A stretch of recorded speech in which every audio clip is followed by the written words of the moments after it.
Good morning বন্ধুরা, আমি শ্রাবন্তী। আমার ক্যাপচার অফ ফ্রেম ব্লগে তোমাদের অনেক অনেক স্বাগত। আশা করছি তোমরা সবাই ভালো আছো আর আমিও ভালো আছি।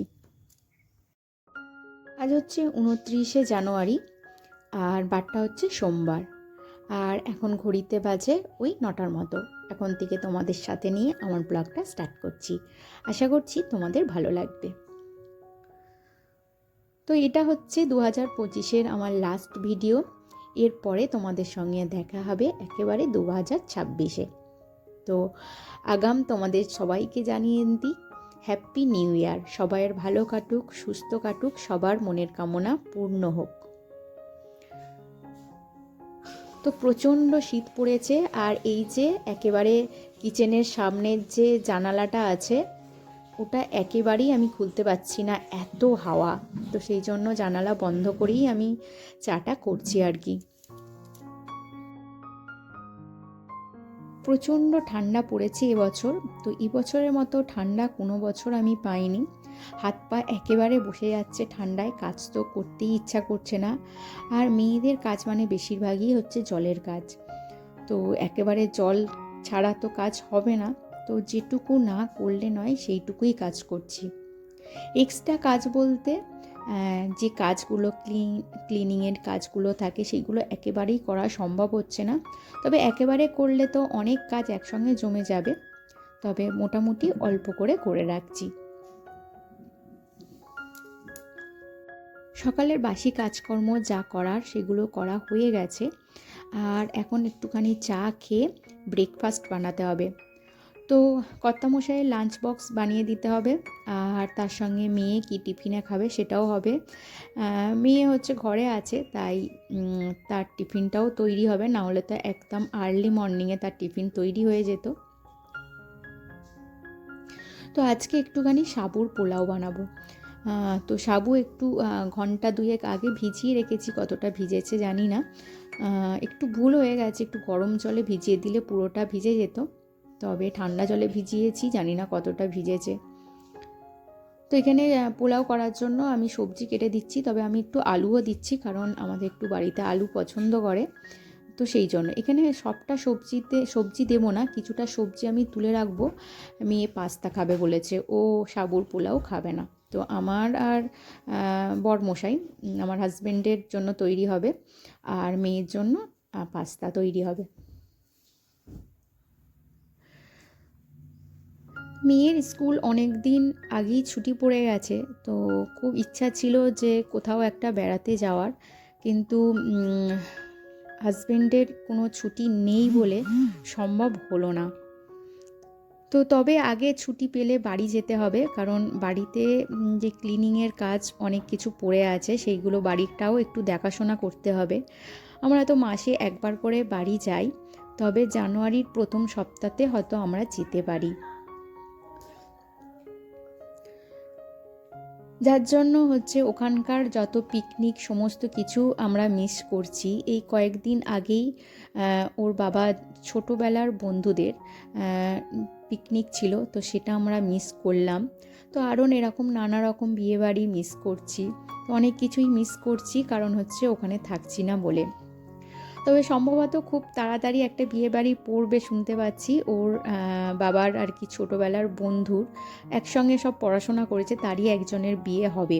তার বিয়েটা অনেকটা লেটে হচ্ছে, সে যে কারণেই হোক, যে যাই হোক লাস্ট পর্যন্ত বিয়ে হচ্ছে, এটাই অনেক।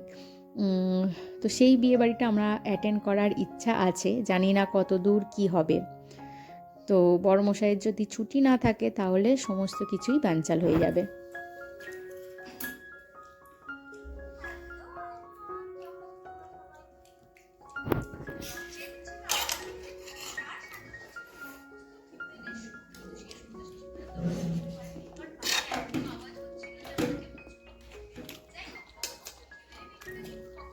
তো সুপ্রিয় হচ্ছে আমার হাজব্যান্ড। ও সকালবেলা ছাতু খেয়ে আর তারপরে ব্রেকফাস্ট বলতে ওর ছাতুটাই ব্রেকফাস্ট করে আর কি। ঘুম থেকে উঠে ও বিশেষ কিছু খেতে পারে না, তো সেই জন্য ও ছাতু খেয়েই বেরিয়েছে। লাঞ্চ বক্স প্যাক করে দিয়েছি, আর এরপরে মা মেয়ে মিলে দুজনে ব্রেকফাস্টটা করে নিলাম। আর আজকে ওয়েদারটা দেখছো কি অবস্থা, প্রায় 10টা 10:30 বাজে, এখনও রোদের দেখা নেই। তো কি আর করা যাবে।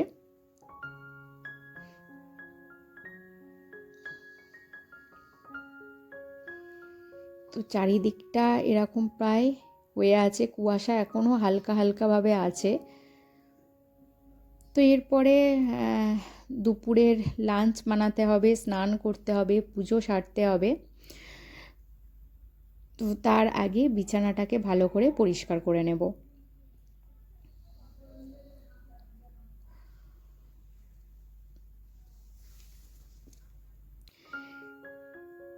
এই শীতকালে যেমন নিজেদেরও যত্ন নিতে হয়, তেমন কিন্তু বাড়ি ঘরেরও যত্ন নিতে হয়।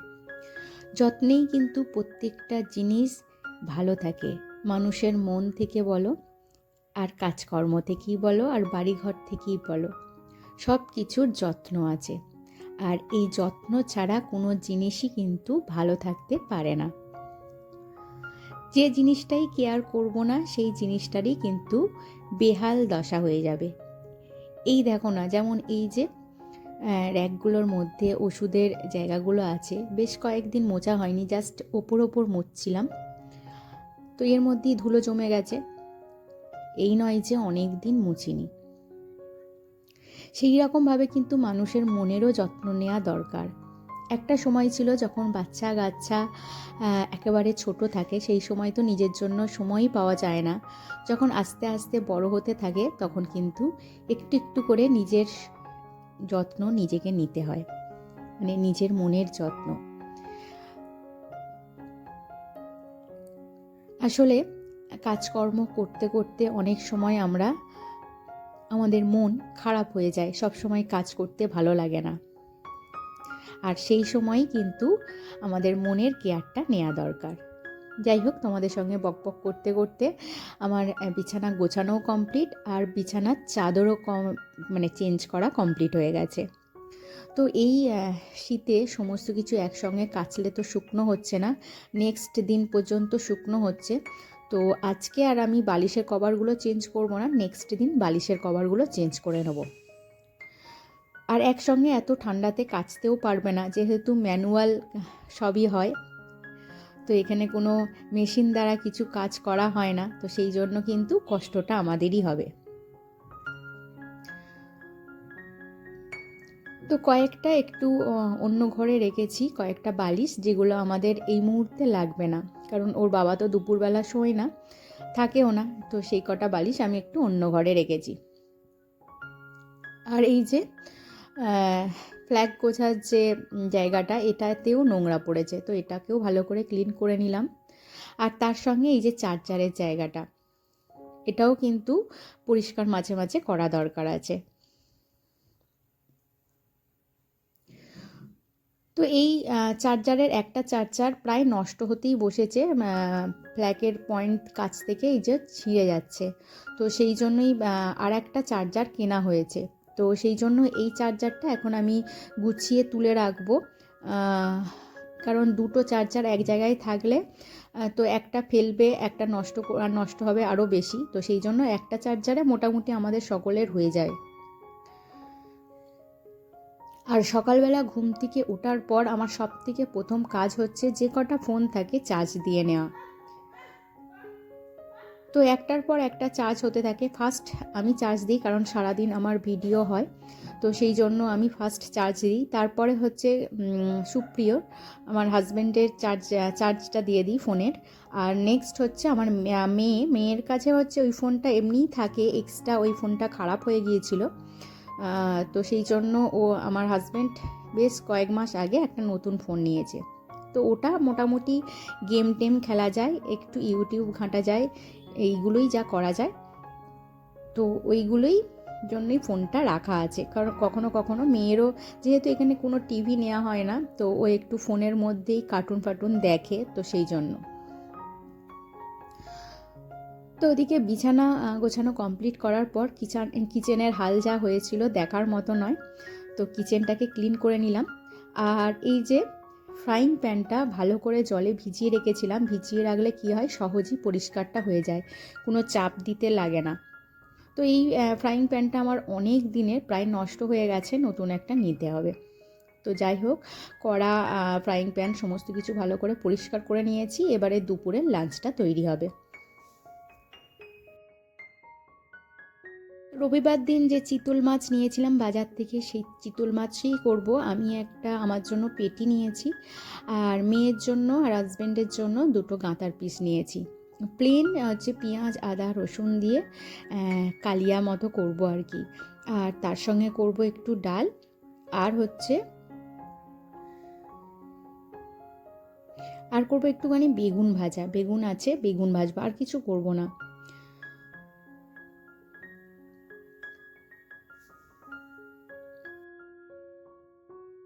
চিতল মাছের নাকি মুইটা খুব সুন্দর হয়, আমার তো একবার খাওয়ার ইচ্ছা। তো এই মুইটা, এই ধরনের খাবারগুলো খেতেই চায় না হাজবেন্ড। তো ওকে বললাম আজকে কি মুইটা করব? তো বললো না, প্লেন হচ্ছে ঝাল করো, আগে খেয়ে দেখি মাছটা কেমন। তো সেই জন্যই প্লেন ঝালই করলাম।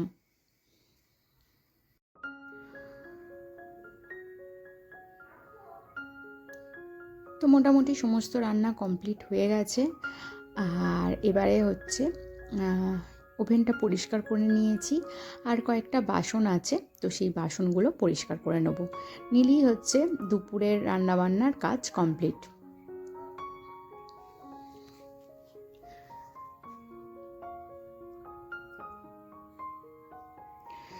দুপুরের লাঞ্চের পরে কিন্তু আমি বেশ কিছুক্ষণ নিজের জন্য রাখি। তো ওখানে আমি বেশ কিছুক্ষণ রেস্ট নিই, তারপরে যদি আমার ভিডিওর ভয়েস ওভার দিতে হয় সেগুলো দিই, মানে ভিডিওর কাজকর্মগুলো করি। এইসব কাজকর্ম আমি দুপুরের দিকে করি।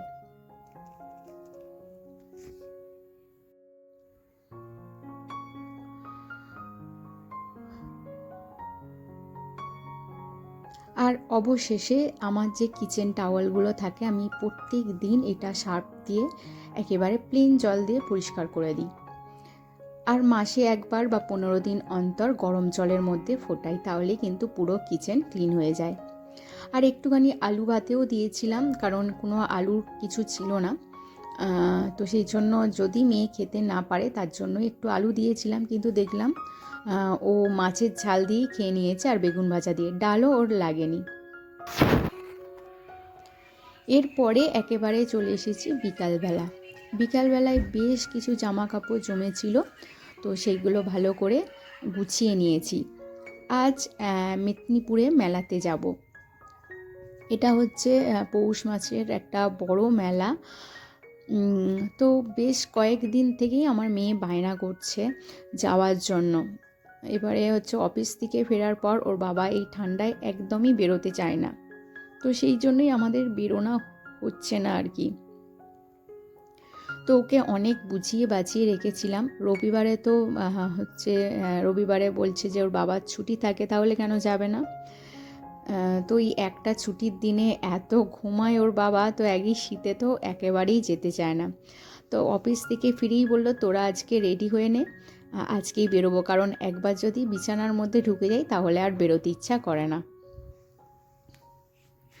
তো সেই জন্য আমি তাড়াহুড়ো করে সমস্ত জামা কাপড় ভালো করে গুছিয়ে নিচ্ছি, আর এরপরে বেরোবো। 0.5। তো খুব দূরে নয়, একেবারে কাছেই মেলাটা, আর এত পরিমাণ ঠান্ডা, তো সবাই মোটামুটি ভালো করেই শীতের জিনিসপত্র, মানে জামা কাপড় পরে ভালো করেই যাচ্ছি। দেখা যাক, ওর বাবাকে তো চা দিয়ে দিয়েছি আসতেই, যাতে না হচ্ছে এসেই বলে চা করো চা করো।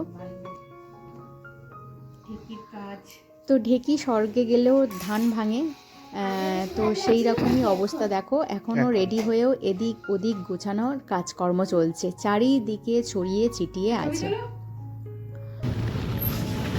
তো এই যে আমরা টোটোতে চেপে পড়েছি, এখন মেলার দিকে যাচ্ছি। তো এত পরিমাণ ঠান্ডা লাগছে, মানে এত হাওয়া চলছে যে হাঁপিয়ে যাচ্ছে, এত পরিমাণ ঠান্ডা। নাকগুলোর অবস্থা একেবারেই খারাপ, নাক পুরো ঠান্ডা হয়ে গেছে। তো আমি এই ধরনের টুপিটা পরার জন্য একেবারেই মাথায় নাকের মধ্যে কিছু দিতে পারছিলাম না। আর মেলায় যা পরিমাণ ভিড় হয়েছে, তো কয়েকটা জিনিস কিনে আর ওই যে ফালুদা, আইসক্রিম, পাপড়ি চাট খেয়েই পালিয়ে এসেছি, ঠান্ডায় একেবারে থাকা যাচ্ছিল না। এই পর্যন্ত রাখছি। ভিডিওটি ভালো লাগলে অবশ্যই একটা লাইক কমেন্ট করে দিও। আর আমার চ্যানেলে যদি নতুন বন্ধু হয়ে থাকো তাহলে অবশ্যই একটা সাবস্ক্রাইব করে দিও। আর যেসব বন্ধুরা অলরেডি সাবস্ক্রাইব করে আছো তাদেরকে জানাই অসংখ্য অসংখ্য ধন্যবাদ। তো আজকের ভিডিও এই পর্যন্ত রাখছি। ভিডিওটি ভালো লাগলে অবশ্যই একটা লাইক ভালো করে দেখা। আমারটা কম টাটা। নেক্সট কোনো ভিডিওতে জন্য একটুখানি ডিনার এনেছিলাম, তো সেটাই এখন বেড়ে নিচ্ছি।